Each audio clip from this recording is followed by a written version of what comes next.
Hello दोस्तों, स्वागत है आप सभी का आपका अपना यूट्यूब चैनल अद्वैत लर्निंग पॉइंट भागलपुर में।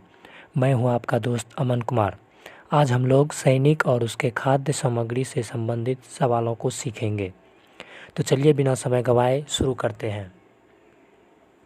आज का सवाल है, एक सैन्य कैंप में 450 सैनिकों के लिए 60 दिनों की खाद्य सामग्री है, किंतु 20 दिन पश्चात 50 सैनिक कैंप से चले जाते हैं। तो बताइए अब बची सामग्री कितने दिनों तक चलेगी। तो ऐसे सवालों के लिए हमारे पास सबसे महत्वपूर्ण फार्मूला है जिसको हमें ध्यान में रखना है। m1 into D1 is equal to m2 into D2, जहाँ m1 क्या है, पहले सैनिकों की संख्या, मतलब जब कैंप शुरू हुआ था तभी कितने सैनिक थे वो हमको पता होना चाहिए, जिसको हम m1 रखते हैं। D1 क्या है, सैनिक जाने के बाद बचा हुआ दिन, मतलब जब सैनिक चले जाते हैं तो उसके बाद यानी उसके बाद बचा हुआ दिन कितना होता है, वो होता है हमारा D1। या आने के बाद बचा दिन, मतलब जब सैनिक आते हैं उससे पहले जो हमारा दिन खपत हो जाता है, जितने दिनों का सामग्री था उतना दिनों में से जो समय बीत गया, जो दिन बीत गया, उसके बाद जो बचा हुआ दिन है, ऐसा कह सकते हैं। M2 होता है आने या जाने के बाद कुल सैनिक, मतलब जो जितना सैनिक पहले था उसके बाद जो 10 दिन बाद, 20 दिन बाद, 50 दिन बाद, जितने दिन बाद भी कोई सैनिक गया या आया, गया तो घटाएंगे और यदि आया है तो उसको जोड़ देंगे। ये हमारा होता है M2। और D2 क्या होता है, आने या जाने के बाद कुल दिन।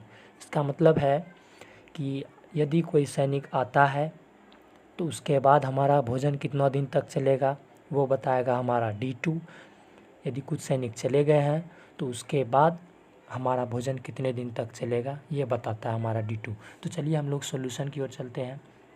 इस प्रश्न में हमारा M1 इक्वल टू 450 है, जो कि पहले से सैनिक इस कैंप में हैं।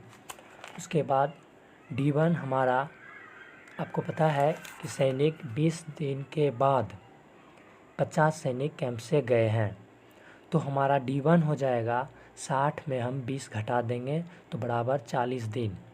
उसके बाद हमारा M2 होता है, तो 450 सैनिक पहले थे, हम 20 दिन बाद 50 सैनिक चले गए हैं, तो अभी हमारा वर्तमान में सैनिक है 450 घटाओ 50 जो कि 400 आता है।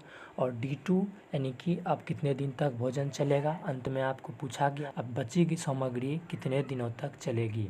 तो D2 हमें मालूम नहीं है, पता करना है। तो चलिए फार्मूला पर फटाफट बैठा देते हैं। M1 D1 is equal to M2 D2। M1 450, D1 40, M2 400, D2 पता नहीं है, D2 हमको निकालना है। तो चलिए D2 बराबर 450 गुना 40 बटा 400 बटा 400 क्यों किए, क्योंकि 400 जो हमारे बराबर के दाईं ओर है, जब इसको हम अभी यहाँ ये गुना के फॉर्मेट में है, 400 गुना D2 गुना के रूप में है, तो जैसे इसको दाएं साइड से बाएं ओर ले जाएंगे तो ये गुना चिन्ह परिवर्तन होकर भाग में हो जाता है, इसीलिए 450 गुने 40 बटा 400 किए हैं। जब इसको हम करेक्शन करेंगे तो ये हमारा आएगा 0 0 दोनों कट जाएगा, उसके बाद 4 4 कट जाएगा, फिर आएगा 45 दिन, जो कि हमारा उत्तर, मतलब D2 बराबर 45 दिन। इसलिए अब ये बची सामग्री अगले 45 दिनों तक चलेगी। चलिए इसी से संबंधित कुछ प्रश्न अपने से कोशिश कीजिए। ये सैनिक से संबंधित पार्ट 1 वीडियो है, इसी का टाइप 2 मैं जल्द ही आप लोगों के बीच लेकर आऊँगा। वीडियो रोककर प्रश्न नोट कर लें। धन्यवाद।